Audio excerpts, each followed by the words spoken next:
Assalamualaikum warahmatullahi wabarakatuh. Alhamdulillahirrabbilalamin. Allahumma sholli ala Sayyidina Muhammad wa ala ali Sayyidina Muhammad. Bapak Ibu Guru yang saya hormati dan teman-temanku yang saya cintai, pada kesempatan kali ini saya akan mempresentasikan mata pelajaran PAI dengan topik sejarah perjuangan Rasulullah SAW periode Mekah. Nabi Muhammad SAW lahir pada hari Senin tanggal 12 Rabiul Awal tahun Gajah. Ia berasal dari kalangan bangsawan Quraisy dari Bani Hashim. Ayahnya bernama Abdullah dan ibunya Siti Aminah. Ketika itu Abdul Muthalib memberi nama Muhammad kepada cucunya itu. Nama tersebut terasa aneh bagi mereka yang hadir. Mereka berkata, "Sungguh di luar kebiasaan, kenapa diberi nama Muhammad?" Dijawab oleh kakeknya, "Agar menjadi orang terpuji di langit dan di bumi." Kakeknya Abdul Muthalib mengasuh selama 2 tahun. Kemudian kakeknya meninggal dunia dan ia diasuh pamannya Abu Thalib. Ketika ia bersama pamannya, ia mengikuti pamannya berdagang ke negeri Syam sampai ia dewasa dan dapat berdiri sendiri. Dalam perjalanan ke Syam, dia bertemu dengan pendeta Kristen bernama Buhairah.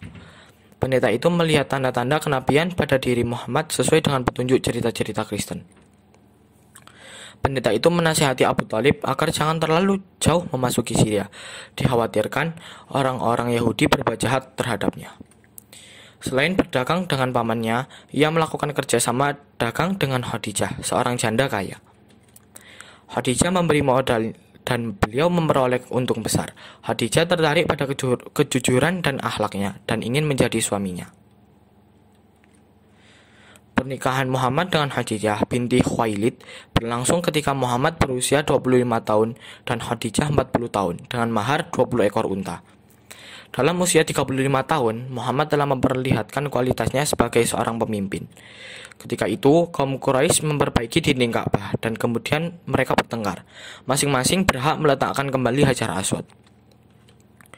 Akhirnya mereka meminta Muhammad untuk menyelesaikan persoalan itu. Muhammad meletakkan batu itu di atas kain dan meminta para wakil kabilah memegang ujungnya kemudian mengangkatnya bersama-sama. Batu itu kemudian diambilnya dan diletakkan pada tempatnya. Muhammad semakin populer di kalangan penduduk Mekah setelah mendamaikan para pemuka Quraisy tersebut. Muhammad sebagai seorang al-amin telah mendapat kepercayaan penuh dari pemimpin Quraisy untuk menyelesaikan persoalan yang terjadi di antara mereka. Modal kepercayaan inilah yang kelak menjadi kunci sukses Muhammad di dalam mengemban misi dakwah kerasulannya. Menjelang usia 40 tahun, selama 1 bulan dalam setiap 1 tahun, Muhammad mengasingkan diri ke Gua Hira untuk merenungi alam dan ciptaannya. Istrinya Khadijah memberi dukungan penuh terhadap keinginannya tersebut. Disediakanlah makanan untuk dibawa suaminya Muhammad sebagai bekal ke Gua Hira. Pada tanggal 17 Ramadan 611 Masehi, malaikat Jibril mendatanginya, menyampaikan wahyu Allah yang pertama, yaitu surat Al-Alaq ayat 1-5. Setelah menceritakan pengalamannya itu, Waraqah berkata, "Inilah malaikat yang diturunkan Allah Subhanahu wa taala pada nabi-nabi sebelummu." Setelah wahyu pertama datang, terputuslah wahyu selama kurang lebih 2 tahun. Kemudian, Jibril datang lagi membawa wahyu yang kedua, surat Al-Mudaththir ayat 1-7, dan Nabi mulai wajib menyampaikan dakwah. Rasulullah berdakwah melalui beberapa tahap. Pertama, secara diam-diam di lingkungan keluarga dan sahabat dekatnya.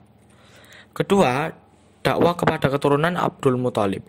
Hal ini dilakukan setelah turunnya wahyu ketiga, yaitu surat Asy-Syu'ara ayat 214. Ketiga, dakwah kepada semua orang setelah wahyu Allah surah Al-Hijr ayat 94. Pada tahap ini ditujukan kepada semua lapisan masyarakat. Setelah dakwah Nabi dilakukan secara terang-terangan, semakin hari jumlah pengikut Nabi bertambah banyak. Dan pemimpin Quraisy mulai berusaha menghalangi dakwah Rasul tersebut. Bahkan semakin keras ujian dan tantangan yang dilancarkan mereka. Bahkan Rasulullah pernah ditawari harta, tahta, dan wanita, asalkan Rasulullah menghentikan dakwahnya.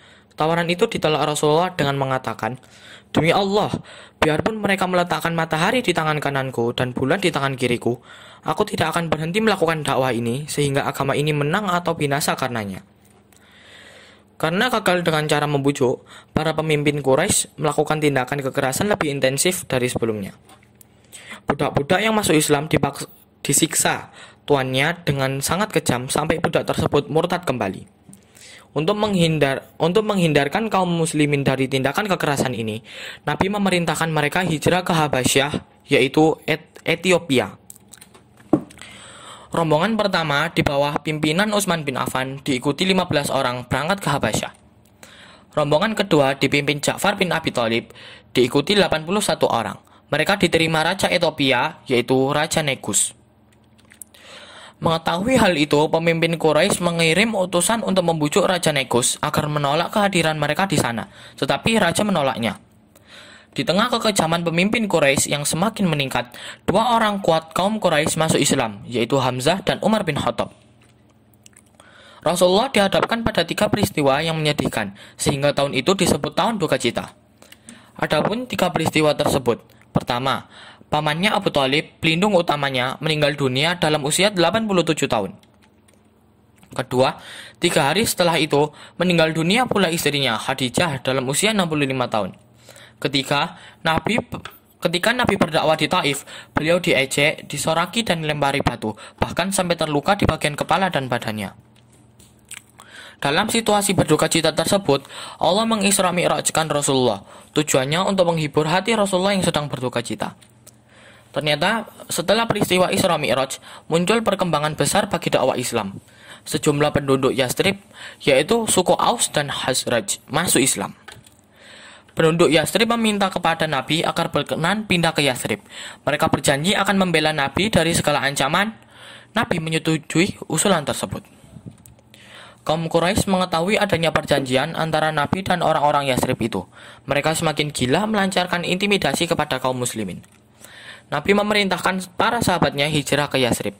Dalam waktu 2 bulan, kurang lebih 150 orang kaum muslimin telah meninggalkan kota Mekah. Hanya Ali dan Abu Bakar yang tinggal bersama Nabi di Mekah. Keduanya menemani dan membela Nabi sampai Nabi hijrah ke Yastrib. Dalam musyawarah kafir Quraisy, mereka berencana hendak membunuh Nabi. Berita itu diberitahukan Allah kepada Nabi dan Nabi diperintahkan segera hijrah. Demikian presentasi kami, semoga dapat memberikan manfaat. Atas semua kekurangan dan kehilafan, saya mohon maaf yang sebanyak-banyaknya. Akhirul kalam, wassalamualaikum warahmatullahi wabarakatuh.